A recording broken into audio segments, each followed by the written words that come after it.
Call nyo, may natatandaan nyo, yung first MacArthur na nanalo, kung may nakakaalala lang, second MacArthur na nanalo, third MacArthur na nanalo, doon sa fourth MacArthur hanggang doon sa 12, nakita nyo pa ba sila?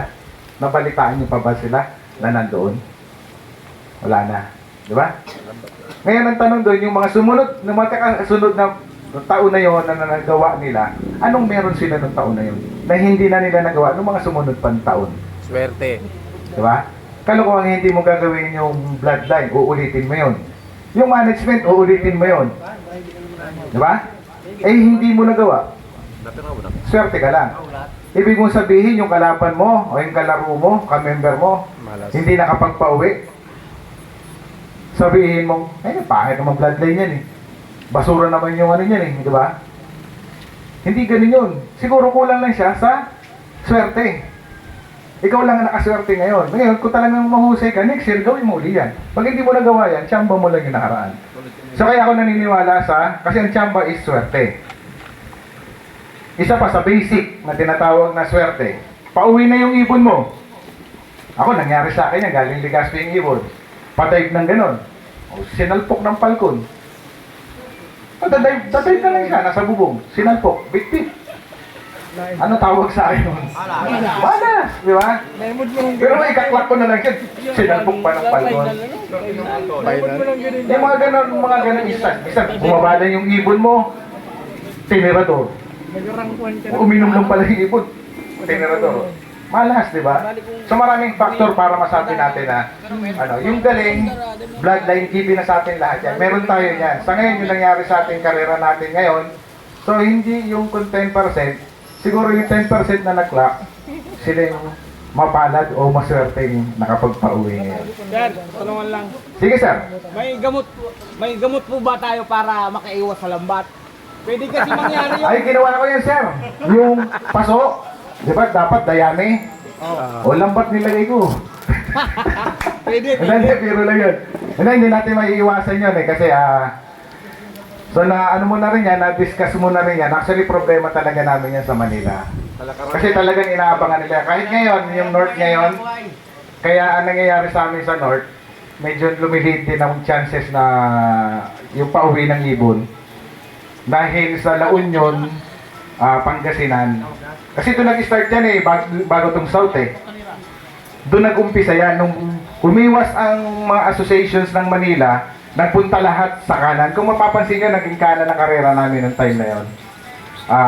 Vizcaya, Isabela, tapos Cagayan. Wala kami dito, Ilocos Sur, Ilocos Norte, hindi na kami nagkakarera ron. Dahil dadaan talaga sila sa La Union. Lalo-lalo na sa Agoo. Tapos San Fabian ng Pangasinan. Nandyan ang mga lambat. Eh ngayon, nandun ang karera. Kasi bawal dito ngayon sa kanan eh. Lahat ng club bawal. Kaya lahat ng karera, ng clubs dito sa kaliwa. Kaya tuwan-tuwa na naman yung mga loko. May hanap buhay na naman sila. So, wala tayong magagawa kasi ano na yan eh. Yun na yung trending o yun yung takbo na ng industriya ng pagkakalapate. Okay? So may katanungan pa po tayo para habang pwede naman po kayo kumain. Oh. Sa nangyari siguro, ngayon may posibilidad na nalambat yon. Kasi halos 10% lang yung nakauwi. Meron, pwede nating masabi dahil kasi kung kami pauwi ng Manila, ang alam namin kasi madalas yan, pinopost naman sa group yan, yung lugar ng Ragay, Pagkawayan, Sipokot, Libon, yan ang may mga nakalatag na na lambat. Although kami hindi pa nila inaabangan dahil next year pa karera namin sa South eh. So kaya kung mapapansin nyo, ang ginawa ng ibang ng PHA, nag-inter-island kami, di ba? Burias, twice ng Masbate, tapos diretso ng Katbalogan, tapos diretso ng MacArthur. Eh kaso puro ismas ang nangyari. Ewan ko lang kung uulitin ngayon o baka bumalik sa normal. So tuwan-tuwa na naman yung mga Actually ayaw namin talaga i-discuss dito, lalo na taga rito kayo, di ba? Baka may ma-offend o whatever. Pero yun naman talaga kasi nakikita naman niya kung saan Lalo na may umamin, di ba? Yung nahuli. Kung taga saan siya, kung di ba? So mahirap. Kaya baka mamaya hindi kami makauwi. Hindi, alam lang yan. Ang tawag to sana naman wag maging ganun dahil unang-una, tayo mismo nagsusubok din tayo ng ibon. Hindi natin alam ngayon kung may potential yung ibon. Ikaw ba ang mali? Mahina yung ibon? Diba? Yung pala, dahil lang sa ganung pamamaraan na disgrasya yung ibon Turuan natin. na mag-ilag. Sir? Turuan na mag-ilag sa lambat. Yun ang ano ko, hindi na pwede lagyan ng tapauho yun. Para isang direksyon lang eh. So siguro wala na, ano na yun, kumbaga sa ano, traditional, every year talagang magiging ganun. So tanggapin na natin. Wala tayong magagawa eh. Swerte pa rin na, swerte. Swerte pa rin, gaya na sabi ko sa inyo, swerte yan na lang. Minsan nga, may umuwi nga doon, may mga piraso pa ng lambat sa paa eh. Oo, sa ano, sa Pangasinan. Siguro nakikita niyo naman yung mga pinapost sa ano. Kaya, ibig sabihin, nag-i-exist pa rin talaga yung lambat. Mulawin. Hindi man namin makita kung nasaan sila, pero meron pa rin. Kaya lang, walang magagawa eh. Siguro, ginawa na lang talaga nilang hanap buhay kung sakasakali. Okay, tanong pa tayo, para ano. Sige, sir. Sir, since UV ako, may mga UV rin. Ano may papayo sa amin paano pumili ng breeder? Okay, ano yung pagpe-pairing o yung pagbili? Pairing lang? Kasama na rin magbili. Hindi, sa pagbili, matik yan, kailangan resourceful yung taong bibilhan mo, yun lo. Tapos, medyo maganda achievement. Siyempre, magpupundasyon ka ng ibon eh, di ba? So, yung presyo, wag mo na ano yan, dahil kasi pag ano yan, iba nga, minsan sabi, baka mag-give bird eh. Now, hindi ka na, kasi namimili rin kasi yung mga kukuhaan natin na ano. So, ito naman yun, yung taong kukuhaan mo, reliable, nagpapanalo. Pangalawa, sa pairing naman, sa akin na based sa experience ko, kung mapapansin mo, kailangan dapat ang ibon natin is laging opposite. So magkaiba. Kung meron kang ibon na bumababa ang buntot, pwede mo yung ipares doon sa nakataas, tumataas ang buntot. Napapansin niyo siguro yun, no? Pag ginawakan niyo yung backbone, pinatatakilanin niyo, ginaganon. May tumataas, merong bumababa. Pero pinaka best yung nasa gitna lang, tapos hindi siya bumubuka. So yung diretso lang na ganyan, kahit sino pagpares mo doon nakataas o nakababa, okay yun. So opposite, ha? Isang makilbone at isang apple body. Alam niyo naman yung makilbone, yung labas yung pitso na tinatawag na bangkain. Pag hipo mo naman yan, ramdam mo naman yan eh, di ba? Kasi yung apple body, hindi mo ganong mahihipo yung killbone. Muscle agad. Hanggang, ano niya, hanggang sa may pakpak. Tapos maliit siya. Ngayon yung makilbone, mahaba yung katawan. Mahaba, huwag kang kuha naman ng mahaba yung katawan, ang liit ng pakpak. Kailangan, match naman yung ano niya. Kasi merong ibon na gano'n eh, kahit yung pansampu niya ang iksi. Dalawa lang yon. Yung nakita niyo yung buntot ng ibon, yung diyan may guhit siya sa buntot, na halos parang 1 inch. Kung gusto mong mahabang ibon, dapat yung pakpak no, umaabot doon sa unang guhit. Or hanggat maaari, pumantay doon sa pinakadulo ng buntot. Okay? So, apple body, iba. So, ano yan eh, short middle yan eh.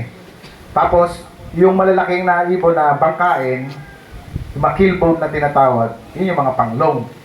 So, yun ang pwede mong pagparisin. Tapos, sa mata, Tapos, kailangan magkaiba. Merong pearl eye, merong orange, merong red, di ba? Yung mga ganun bang ano. So, hanggat maaari, opposite. Pero tanda mo, kung bibili ka ng ibon, kung yun nagbebenta, tignan mo sa mata. tapos ka. Para malaman mo kung nagsasabi ng totoo. Pero wag mo lang sabihin niya no, yung bota. Siyempre, di ba? Hindi natin may kinamat ano na. Kasi, hindi, doon mo malalaman kung nagsasabi ano, baka mamaya, benta man lang pala talaga yung tao na yun. Diba? Ano sir, nasagot ko yung tanong mo? Okay. Tanong, Para po sa kalaman ng karamihan na nag-iibon dito. Kasi tatanong ko lang kung gaano ka-importante yung pag inject. kaya mo yan. Sige sir, kaya mo yan. Pang-inject ng ano yun? Para sa sakit, vaccine. Okay? Opo. So anong... Para malaman kung gaano ka-importante yung pag Okay. So yun, gaya na sinabi ko kanina, no, iba't ibang klase yung tumatama sa sakit na ang ibon. So nandiyan yung para typhoid, para mixo, adeno. Yan yung common na tumatama sa ibon na kailangan ng vaccine. So ang pag-vaccine, ganito yan ha. from 21 to 24 days, bago mo i-win, di ba, galing sa breeder, sa breeding loop, i-aakyat mo na siya sa flyer loop. Bakunahan mo na yon. Kasi, lalo-lalo na tulad natin, yung iba, meron ng existing na ibon, di ba? Tapos isasama mo lang yung bagong batch mo. Tama ba? So yung mga nandun na sa taas, immune na yon sa virus. Eh mag-aakyat ka ng bago. Kung walang vaccine yon, may posibilidad magkasakit yung bagong ahon mo. Actually, nangyari sa akin yun.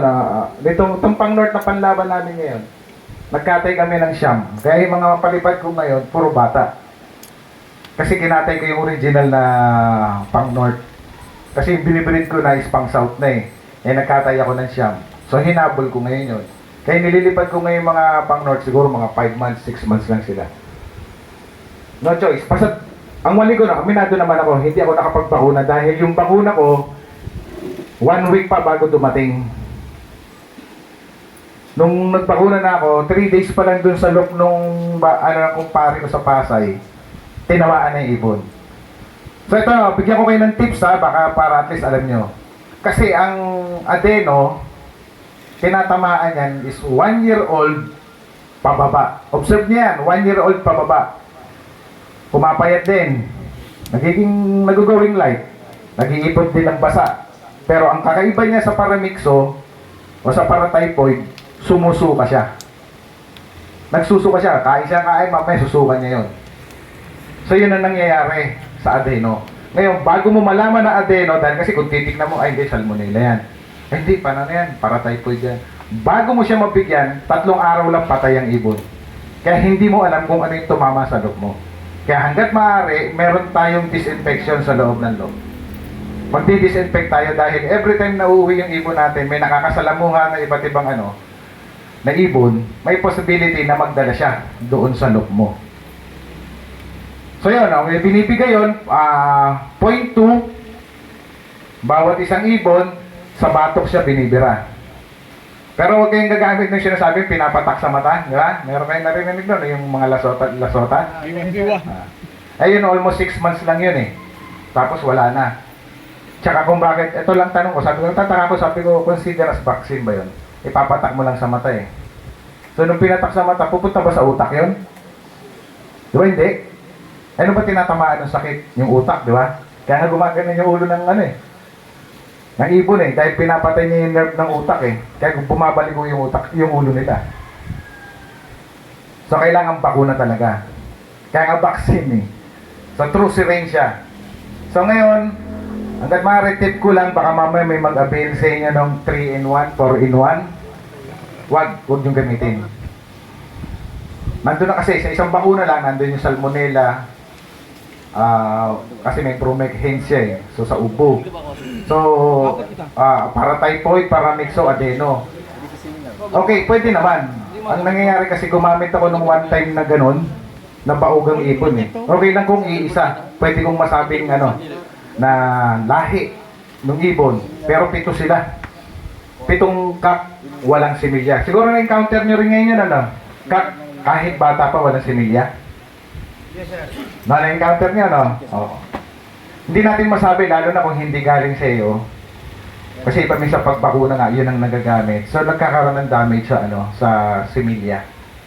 So, ito pa, tandaan nyo, breeding, pag umitlog, walang similya, lalaki ang may problema. Pag matagal lang magkapares at hindi umitlog, babae ang may problema. Huwag po tayong manginayang doon. Pag nakita nyo 5 days may itlog, silipin nyo, gano'n nyo ng flashlight. Pag nakita nyo maliwanag pa, ay tapong 5 days ka na eh. Dapat yun maitim na yun. So meaning walang sinilya. Paitlogin mo uli para malaman mo kung sino talaga may problema. Umitlog, gano'n na naman uli. So yung lalaki na may problema rin, sigurado ka. Lalo na kung yung babaeng pinaris mo, eh dati naman nagpo-produce talaga. O para sigurado ka, lipat mo na naman sa ibang babae at pag ganun din, parapol ka na, di ba? Kakain ka lang dito sa loob ng O either, pwede mo rin siyang gawing yaya. Okay? Question pa po, para tuloy na tayo sa Ano pa ang mas dapat na gamitin pang vaccine? Ayun sir, ako ang ginagawa ko ngayon, individual. Pero may schedule. Halimbawa, Nagbakuna ako ng para sa Paramixo. Tapos after 4 days, bakuna naman ako para sa Adeno. After 4 days, tira na naman ako uli nung ano. Magastos, kaya lang pinasok natin yung hobby na yan eh. Diba? Kailangan natin pagkagastos kasi nag-invest din tayo dyan eh. Okay sir, masagot ka? Opo. Thank you, sir. Gamit pag nito na. Ako, Question ba? Ano yun?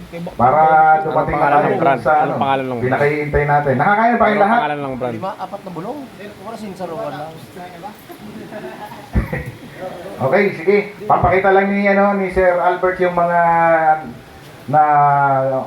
mga fancier sa Manila at ibang part ng na naging successful naman.